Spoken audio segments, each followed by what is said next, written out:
A nuestro cerebro le gusta el dulce. ¿Qué tiene de especial el croissant para ser el bollo más vendido del mundo? ¿Es amigo o enemigo de tu glucosa? Estudios científicos sobre el abrazo. Este tierno gesto tiene múltiples y demostrados beneficios para la salud. ¿Sabes cuáles son? La pérdida de orina afecta a millones de mujeres en nuestro país. Hoy fortalecemos el suelo pélvico con la ayuda de una fisioterapeuta. Y además, hablamos de nuestro plato más típico, la tortilla. ¿Qué huevos son los mejores para elaborarla? ¿Y cuál es la tortilla que alimenta más y engorda menos? Quédate con nosotros y descúbrelo en Saber Vivir.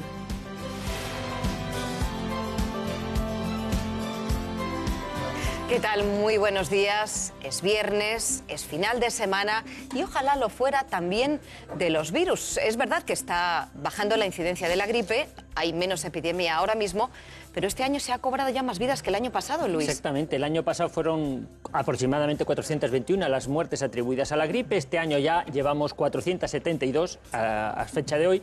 Es verdad que ha aumentado la incidencia de mortalidad, también es verdad que lo ha hecho en gente muy longeva, muy de mucha edad y que además tenía patología previa. Más de la mitad de los que han fallecido ya tenían complicaciones pulmonares, etcétera. Y además, muy importante, la mitad de los fallecidos no estaba vacunado. Ojo. La vacuna nos ayuda a prevenir la infección y si no estamos vacunados o aunque estemos vacunados, si tenemos algún familiar, algún amigo o alguna persona cercana que tiene gripe, mientras que tenga fiebre y tenga síntomas, es preferible evitar el contagio. Por tanto, lavémonos bien las manos, abriguémonos y bueno, pues al menos no se lo pongamos fácil al virus. Y algo que nos está pareciendo excepcional este invierno, o que los medios de comunicación también estamos haciendo excepcional, es la nieve. Albert Barniol, buenos días, del Servicio de Meteorología de Televisión Española. Estamos en la segunda semana de febrero y nos preguntamos si está nevando más que otros años en las mismas fechas o es que nos parece a nosotros. Siempre hacéis las preguntas más difíciles. En todo caso, sí que os podemos decir que esperamos que la nieve continúe. Es cierto que ha nevado un poco más de lo normal, especialmente en zonas de montaña de la mitad norte del país. En los Pirineos tenemos más nieve de lo habitual, también en la cordillera Cantábrica, incluso en el sistema central, y sobre todo lo estamos notando en cotas bajas, que es donde vivimos más todos los españoles, y ahí sí que la acumulación de nieve es evidentemente más notable que lo que acostumbra a ocurrir en otras épocas, sobre todo en otros años.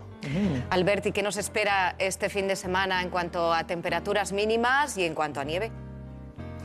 Pues en cuanto al frío va a ir un poco a menos, pero seguimos en invierno y por tanto seguiremos hablando de una situación marcada por las bajas temperaturas. Este es el pronóstico para mañana sábado. Como veis, el blanco continúa extendiéndose por buena parte del país, por lo que, aunque hará menos frío que hoy, va a continuar haciendo bastante frío y de cara a la jornada del domingo suben un poco más esas temperaturas mínimas. Las máximas siguen más o menos esta misma tendencia. Mañana todavía seguiremos con ambiente frío en prácticamente toda España. Se va a notar especialmente en el norte peninsular. El domingo siguen subiendo las temperaturas, pero cabe destacar que llega un nuevo sistema frontal y por tanto en el tercio norte peninsular tanto el sábado como el domingo continuaríamos todavía con lluvias y con el tiempo un poco desapacible, pero hacia el sur del país la situación será un poco más estable, todavía con chubascos en Canarias y en las Islas Baleares y como decía las temperaturas recuperándose, pero seguimos en invierno. Albert Barniol, muchísimas gracias. Estaremos muy pendientes de vuestras informaciones a lo largo de todo el fin de semana. Y hablando de frío, uno de los pueblos españoles donde más ha nevado en los últimos días es San Pedro del Romeral, en Cantabria. La doctora Margarita Real es médica de atención primaria. Buenos días. Buenos días. Nos preguntamos por la gestión de las urgencias sanitarias. Claro, si alguien enferma de gravedad en el pueblo y hay mucha nieve, ¿cómo os arregláis los médicos rurales para ir a casa de los pacientes? Pues es complicado. Nosotros para llegar aquí necesitamos un vehículo 4x4, que es del Servicio Cántabro de Salud, que normalmente lo utilizan los médicos de urgencias, pero una vez llegado al pueblo, llegar a las casas en concreto es complicado. Lo que podemos lo resolvemos por teléfono y lo que no, pues como vamos pudiendo. ¿Habéis podido repartir estos días la medicación puntualmente a todo el mundo? ¿Ha llegado a todas las casas? Sí, hasta ahora de momento no ha habido problemas. Y nos preguntamos también si la nieve ha provocado alguna situación pues especialmente complicada. Afortunadamente estos días no hemos tenido ningún caso grave, pero sí que si hubiera ocurrido hubiera sido problemático que subiera la ambulancia. sacar algún Fíjate, enfermo, Margarita, es muy difícil. si se te pone alguna paciente de parto, ¿no? O sea, para evacuarlo y estas cosas, ¿no? O le da un infarto, que a lo mejor hay que evacuarlo. Puede ser más complicado en esas circunstancias, claro. Pues sería complicado, Tendría que subir la ambulancia y es complicado. Doctora, muchísimas gracias. Nuestro reconocimiento. Esperamos que el temporal acabe pronto y que puedan atender a todos los pacientes sin imprevistos. Buen fin de semana y que se mejoren todos. Gracias.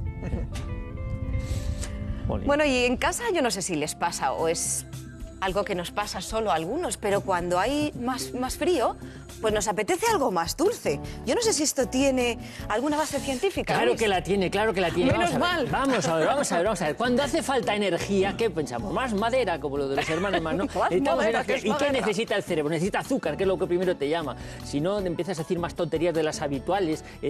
¿Por qué? Porque el cerebro necesita azúcar. La glucosa es lo que primero quemamos. Y si llevamos mucho tiempo, a lo mejor, sin ingerir la glucosa adecuada, pues entonces ya empieza a tirar de la grasa. Pero eso sucede bastante más tarde, me parece a mí, ¿verdad, Ana? Sí, pero es que si hablamos de bollos, fijaos todos los que tenemos encima de la mesa. Primero, Están los un bollos poco pueden ser caseros, los podemos hacer nosotros en casa, o pueden ser industriales. Y dentro de los industriales tenemos ensaimadas, vemos estos bollos con el agujero en el centro, las napolitanas, croissants, los hay de chocolate, sin chocolate, con mermeladas. Hay muchísimas variedades, pero de todos ellos hay uno que triunfan. ¿Adivinan cuál? Es el bollo más vendido del mundo. Tiene una masa hojaldrada, forma de media luna y se inventó en Viena, aunque muchos piensen que su origen está en Francia. Nos referimos al croissant, un bollo en el que la mantequilla es el ingrediente estrella. Es la que le da su sabor característico, una textura melosa y su toque ligeramente crujiente. Además de bastantes calorías, no nos engañemos. Los croissants combinan a la perfección con dulce o con salado, lo que incrementa aún más su contenido calórico. Tómelos con moderación. Bueno, tómelos con moderación, yo me sumo a esa iniciativa. Por eso solo le he dado un mordisco. Claro, porque date cuenta que veíamos la composición. Están hechos de hojaldre, están hechos de mantequilla o incluso hay veces que se pueden hacer con margarina o con grasa animal. Y 100 gramos de croissant, solo el croissant, tiene en torno a 400 calorías. Pero claro, muchas veces no tomamos solo el croissant, sino que los hay con chocolate. Si están bañados con chocolate, evidentemente tienen más calorías. Y si encima los untamos mantequilla y les ponemos mermelada, estamos disparando el número de calorías. ¿Eso quiere decir que no hay que tomarlos? Sí hay que tomarlos, pero con moderación, porque además son calorías que proceden sobre todo de azúcares, y además azúcares refinados, y de grasas. Y de grasas que, si estamos hablando de mantequillas, bueno, pues son grasas saturadas. Entonces hay que ponerlos en el desayuno, pero no todos los días de la semana. Ana, y con el chocolate, entonces hay que tener cuidado, moderación. Hombre, los que tienen chocolate llevan no solo el hojaldre, la mantequilla del propio croissant, sino el chocolate que los cubre.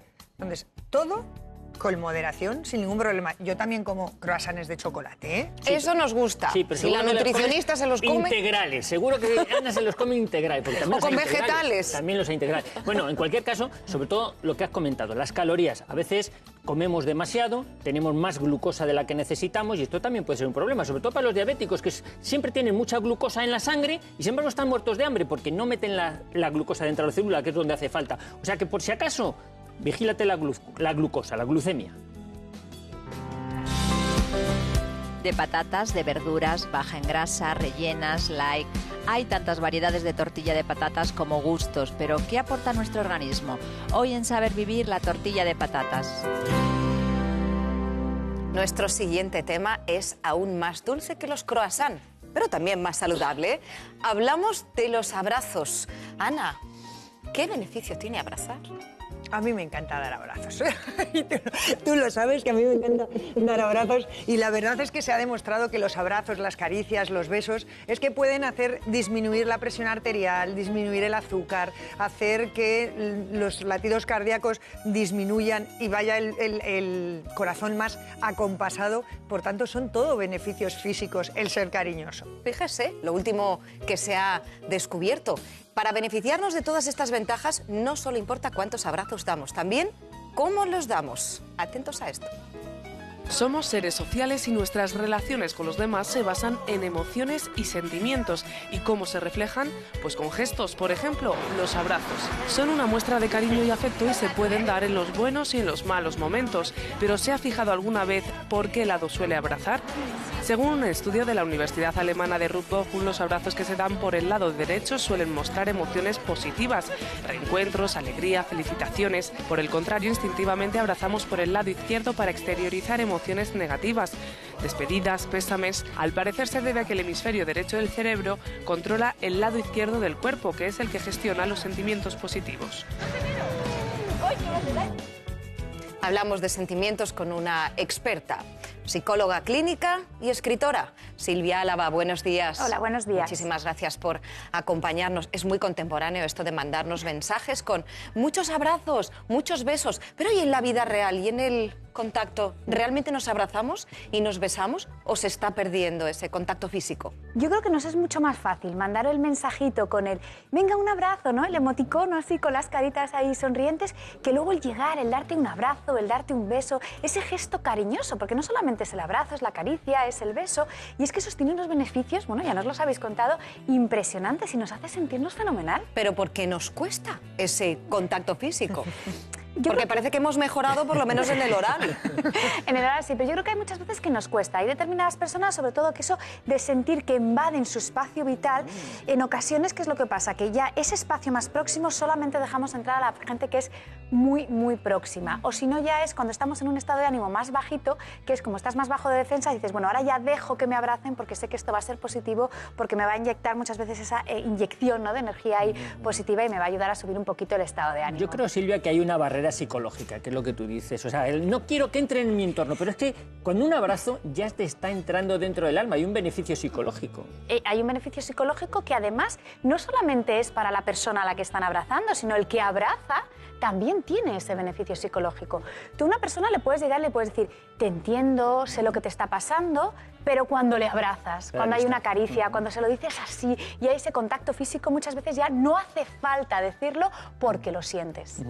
Bueno, pero mira, ahora me has tocado, por ejemplo, aquí, contacto. O sea, diferencia entre un abrazo, un beso, una caricia. ¿Puedes explicarnos la diferencia o cómo puedes llegar de forma diferente al paciente? Claro, luego es que hay que fijarse muy bien en la persona, porque es verdad que el abrazo implica ya, ¿no?, te estoy rodeando con los brazos, ya tiene que ser un ambiente mucho más cercano. Pues, por ejemplo, si tú estás con un paciente, a lo mejor si le abrazas puede pasar que le genere un poquito de rechazo, no es procedente, pero a lo mejor en un determinado momento sí que lo que puedes hacer es, pues pruebas tocando y según ves la respuesta que tiene la otra persona, pues tienes que observar muy bien y llegas y dices, venga, ¿esta persona realmente necesita ese abrazo o tengo que dejarle su espacio porque sé que si no se puede sentir incómodo? Pues yo abrazo a muchos pacientes, ¿eh? Porque muchas veces es que te lo piden de manera implícita, ¿no? O sea, no te están diciendo dame un abrazo, pero tú ves que si realmente le abrazas. Pero a mí me gustaría saber si nacemos siendo cariñosos o aprendemos a ser cariñosos. Es decir, yo creo que es contagioso. Si los padres son cariñosos es más probable que los hijos lo sean. Claro, porque lo que están aprendiendo los hijos es, los psicólogos siempre insistimos, cuidado con lo que hacemos, que es que los niños nos copian en todo. Si los niños ven que somos espontáneos a la hora de transmitir nuestro afecto y que damos besos, que damos abrazos, es muchísimo más fácil que lo hagan. Y es un error en educación eso de llegar a decir que las emociones no se sientan, ¿no?, que las emociones no se transmitan. No, hay que ser capaces de expresar correctamente las emociones. Y el afecto, la alegría, hay que expresarlo. Y un abrazo es que tiene unos beneficios impresionantes. Bueno, yo creo que no hay nada más terapéutico para un abuelo que el abrazo de su nieto. Por supuesto que sí. O sea... Sí, es verdad. Los abrazos que reconfortan y la medicina del cariño que nos va bien a todos, ¿verdad? Silvia Álava, muchísimas gracias. Gracias a vosotros. La vitamina del sol, buena para el corazón. Esta es la conclusión a la que ha llegado un equipo de científicos de una prestigiosa universidad americana al investigar el efecto que tiene la vitamina D3 en las células que conforman el revestimiento de los vasos sanguíneos. En el estudio han conseguido identificar por primera vez el papel que la vitamina del sol tiene en la preservación de la salud cardiovascular, demostrando su valor en la preservación y restauración del daño al endotelio que provocan estas enfermedades.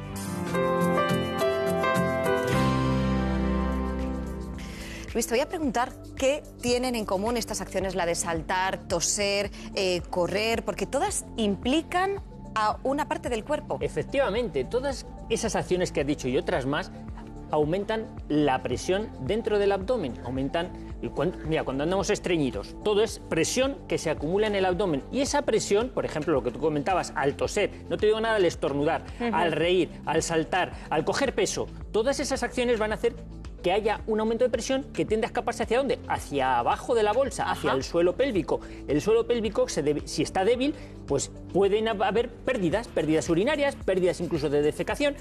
Pero Ana, ¿dónde está ese suelo pélvico del que tanto hablamos que se debilita? Pues si es suelo estará abajo, pero ¿abajo de dónde? Bueno, pues tenemos la pelvis está formada por los huesos, tenemos el sacro, los ilíacos, esto es el pubis, vemos los dos fémures, porque es de donde salen las extremidades, pero claro, es como un cono que tiene que tener un suelo, porque dentro de este cono tenemos, pues está el recto, tenemos la vejiga, tenemos el útero las mujeres, por tanto, ese suelo pélvico del que tú hablabas, a mí me gusta compararlo con un pañal. Me da la sensación de que es un pañal que está sujetando todo eso que tenemos la pelvis y que está formado por músculos. Hay muchos músculos que sustentan, bueno, pues esos órganos que hemos dicho, y si no estuvieran esos músculos o esos músculos están débiles, pues evidentemente hay esa presión que haría que que el recto o la vagina o incluso el útero se prolapsaran. Pero si son músculos se pueden trabajar, se pueden fortalecer. Sí, la pérdida de orina es un problema que se puede evitar fortaleciendo el suelo pélvico. Hoy hemos invitado a Beatriz Cosgrove, es fisioterapeuta, especialista en esta musculatura tan importante para la mujer. Buenos días, Beatriz. Hola, buenos días. ¿Qué mujeres tienen que cuidar más el suelo pélvico? Pues mira, en realidad todas las mujeres tenemos suelo pélvico, y un suelo pélvico de calidad se traduce en una vida sexual más plena y en un montón de cosas más. Pero es verdad que es especialmente importante, sobre todo en mujeres que han dado a luz, en las que el bebé ha pasado por el canal del parto y ha dejado a los músculos pues un poquito fastidiados. Pero a lo mejor se pone esto más de manifiesto con la menopausia. Pero yo creo que las hormonas también influyen en ese debilitamiento, ¿no? Por supuesto, son tejidos muy sensibles a la concentración hormonal, y durante este momento de la vida de una mujer, pues estos músculos pueden perder fuerza y dejar de hacer su función de la misma manera y tener problemas pues como las pérdidas de orina, ciertos dolores. Pues hoy nos hemos apuntado a un taller para trabajar el suelo pélvico, y fíjese en este aparato que tengo aquí porque nos va a ser de gran utilidad. Vale, chicas, vamos a empezar con el trabajo de abdomen y de suelo pélvico. Yo hace 6 meses que di a luz, entonces quería recuperarme del posparto y empezar a hacer ejercicio otra vez, como hacía antes del embarazo, sin poner en peligro mi suelo pélvico. Notaba como una sensación, un ligero peso y alguna ligera pérdida pues, cuando estornudaba en época de alergia. El suelo pélvico trabaja conjuntamente con otros grupos musculares que están localizados en el abdomen, en la zona lumbar, en la propia pelvis, y es importante trabajar todos. Vamos a empezar por el ejercicio básico, en el que tenemos que tener 3 cosas muy presentes: la respiración, y para ello vamos a utilizar este dispositivo, la elongación, e intentar durante todas las respiraciones que vamos a hacer mantener las costillas abiertas. Este dispositivo se llama Winner Flow, simplemente vamos a soplar a través de él y lo que nos permite es mantener una expiración controlada y homogénea durante todo el ejercicio. Bien. Abrid costillas, dejadle espacio a la zona del abdomen. El ejercicio que vamos a hacer ahora, vamos a incluir los fitball, que es un elemento un poquitín inestable y va a permitirnos trabajar o que la musculatura que queremos trabajar tenga que hacer ajustes para no perder el equilibrio, y vamos a ir combinando ejercicios. Bajamos, subimos. Y el tercer ejercicio que vamos a hacer lo vamos a hacer de pie, sentadilla atrás, sin tirar de brazos, y volvemos. Es muy importante ser constante. Por supuesto, estamos hablando de un periodo de tiempo relativamente largo. Los músculos hay que trabajarlos y necesitan tiempo para ir adaptándose y para ir mejorando. Estamos hablando entre 4 y 6 meses. Entonces es un trabajo, es un esfuerzo, pero les recomendamos que lo hagan y que merece la pena. Pues sí, me quedo sobre todo con el tema de la constancia, porque en el fortalecimiento de los músculos lo más importante en el entrenamiento es ser asiduo, ¿no?, con los ejercicios que se hace. Eso es importante, pero imagino que también habrá que identificar el problema, o el problema es siempre el mismo en todas las pacientes. No, está clarísimo, y de hecho nosotras siempre hablamos de una valoración perineal individual para cada una de las mujeres o de los pacientes que pasan por la consulta. Antes de poder decir qué te pasa, tenemos que poder valorarlo. Y la constancia es fundamental porque son músculos un poco difíciles de trabajar y de sentir, entonces nos lleva un poquito de tiempo entrenarlos. Periodos un poco largos, pero bueno, una vez que se hace, vale la pena. Uno de los factores de riesgo que influye en que tengamos el suelo pélvico, bueno, pues más flojito, es el sobrepeso. Si tenemos mucha grasa, sobre todo a nivel abdominal, bueno, es que está presionando sobre ese suelo pélvico. Por tanto, la alimentación sería importante, la pérdida de peso también. Y es que hay muchas veces que incluso mujeres que tienen sobrepeso y el suelo pélvico le tienen debilitado, tienen cistitis de repetición y es como consecuencia de ese suelo pélvico. Efectivamente, la malposición de las vísceras, fruto de la pérdida de lugar correcto de los músculos, pues hace que no funcionen de la misma manera. Al final es una unidad en la que todo funciona, abdomen, suelo pélvico, y bueno, pues se retroalimentan unos de otros. Beatriz Cosgrove, muchísimas gracias por todos estos consejos.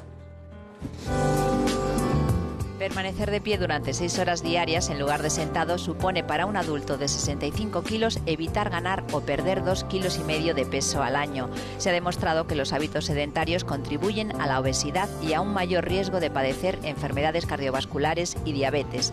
Ahora un equipo internacional de científicos mostró que el permanecer de pie quema 0,15 kilocalorías más por minuto que estar sentado. La idea es incluir en nuestras rutinas diarias algunas actividades de bajo impacto que mejoren nuestra salud a largo plazo.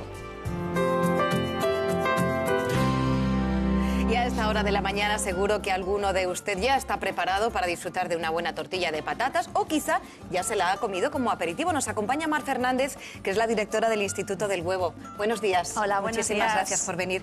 ¿Cada vez consumimos más huevos y más tortillas los españoles? Pues lo cierto es que el consumo de huevos está subiendo. En los últimos años consumimos algún huevo más que antes y además es que tiene toda la lógica porque ya hemos perdido el miedo que teníamos antes a que el huevo era un alimento que había que limitar. Yo creo que ahora la gente ha aprendido que el huevo es un alimento sano y está utilizándolo cada vez más en la cocina. Es que el huevo ha sido víctima de grandes titulares, ¿no?, a lo largo de su historia. ¿Cuál sería el mejor huevo para preparar la tortilla de patatas perfecta? Pues el mejor huevo siempre es el más fresco. El parámetro objetivo de calidad del huevo es la frescura.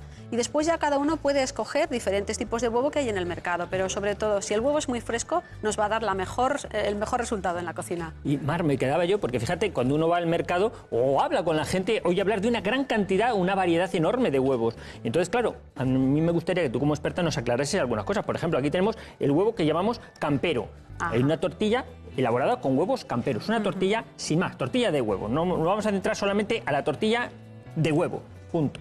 ¿Esta tortilla de huevo campero es diferente, por ejemplo, a esta que es del ecológico? Pues lo cierto es que hay 4 formas de producir huevos. Legalmente se comercializan huevos de gallina en jaula, de gallina en suelo, de gallina campera y huevos ecológicos. Y la única diferencia es que las granjas tienen distintos equipamientos y distinto sistema de manejo. Pero al final la composición nutricional, la calidad y el resultado que nos va a dar en la cocina es el mismo. Simplemente podemos escoger entre diferentes variedades según nuestras preferencias. Pero mira, mucha gente, por ejemplo, Mar, dice, este es que es un huevo de corral o es un huevo de granja, como pone aquí. Tú, frente a esto, ¿qué tienes que decir? ¿Existen realmente los huevos de corral, de granja? Realmente todos los huevos que se producen en granjas comerciales son huevos de granja. Y lo que entendíamos como huevo de corral era el huevo que tenía uno en su casa cuando era un huevo para consumir en su casa. Hoy en día todos los huevos son de granja y, como digo, solo hay 4 variedades según el tipo de granja. Huevos de jaula, de suelo, camperos y ecológicos. Y esa es, digamos, las distinciones que un consumidor tiene que entender, saber interpretar en la etiqueta, porque en la etiqueta nos lo va a indicar, y luego además verlo en el código que tiene cada huevo.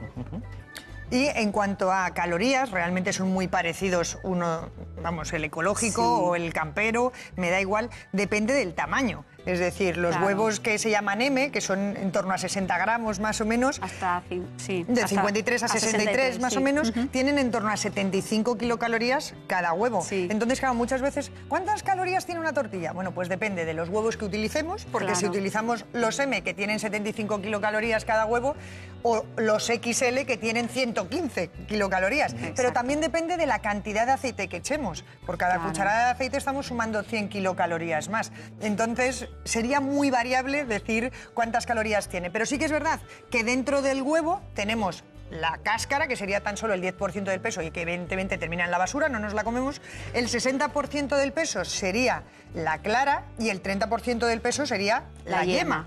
Y donde menos calorías hay es en la clara. Por tanto, si hiciéramos una tortilla solo de claras, 4 claras. Una tortilla de 4 claras tiene menos kilocalorías que si tomáramos la tortilla de 2 huevos. Pero es verdad también que perdemos todos los nutrientes que están vinculados a la yema, porque en la yema están todas las vitaminas liposolubles, tenemos antioxidantes muy interesantes y tenemos nutrientes que no están en la clara. Así que realmente el huevo, el alimento más completo es el alimento que es en sí el huevo, la clara con la yema. Poca gente conozco que no le guste la tortilla de patatas. Parece sencillo, comerse una buena tortilla, pero no tanto elaborarla. Vamos a ver qué consejos nos da un experto en cocina. A ver, los ingredientes, yo no uso nada ni le meto más sabores más que sepa a patata y a huevo y aceite de oliva. Mi madre es del País Vasco, entonces yo frío la patata, la tuesto para que me dé esas connotaciones. Pero mi padre es de Madrid, que en Madrid siempre hemos confitado la patata y parte la confito para que me suelte la fécula y me engorde un poco la masa de la tortilla. Una cosa que es muy sencilla en casa es un rondón pequeñito, una sartén, colocas la patata con aceite bueno y lo tapas y lo haces muy despacito. Ponemos ya la sartén, Nino, sí, pero si no hemos empezado a hacer la tortilla todavía. Ya, pero ¿sabes qué pasa? Que hay que calentar primero el recipiente para tener calor en ella. Los huevos. ¿Cuántos huevos echamos? A ver, aquí hay un truco muy guay, que es venga, 2 huevos y una yema. ¿Y por qué el tercer huevo solo la yema? Pues porque realmente lo rico está en la yema, está en el corazoncito ahí dentro de nosotros. Entonces, estoy aportándole más grasa y más sabor a mi tortilla. He hecho ya la patata directamente. ¿Sin batir? Sin batir. Siempre una pequeña lámina que envuelva esa sartén, que no sea mucho aceite, ¿no? Mira, por eso tengo aquí esto preparado para lo que me sobra.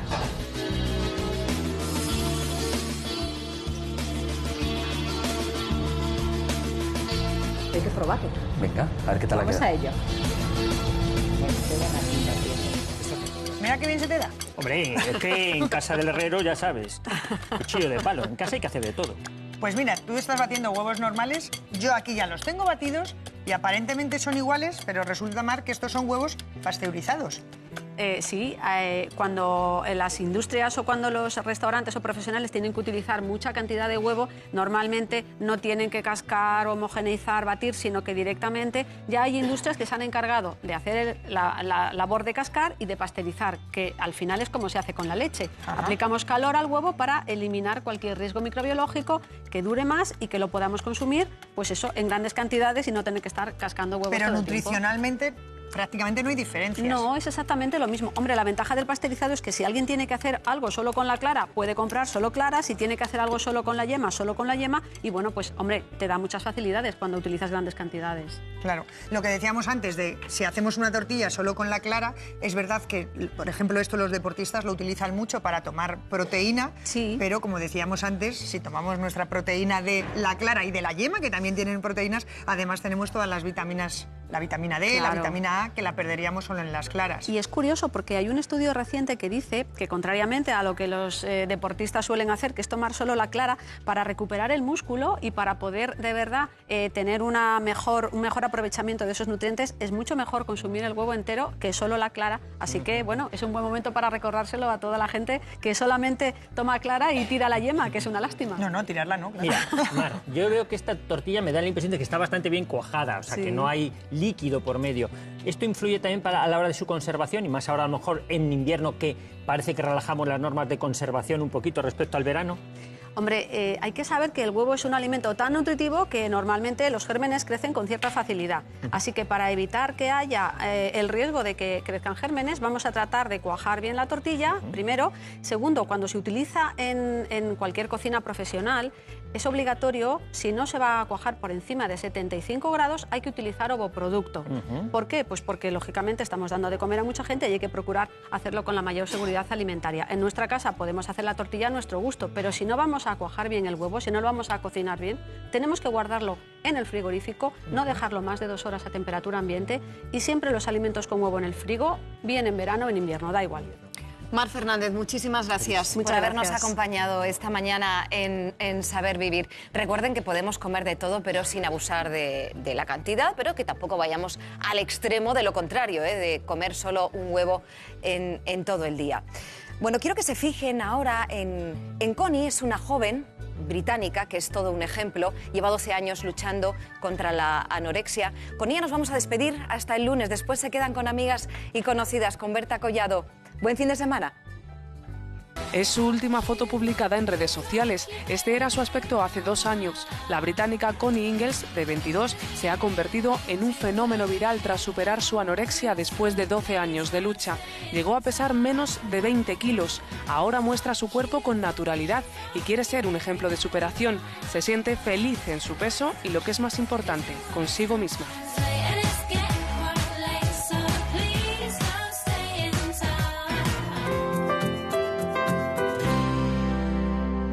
Buenos días, bienvenidos. Son las 12:30, la hora de Amigas y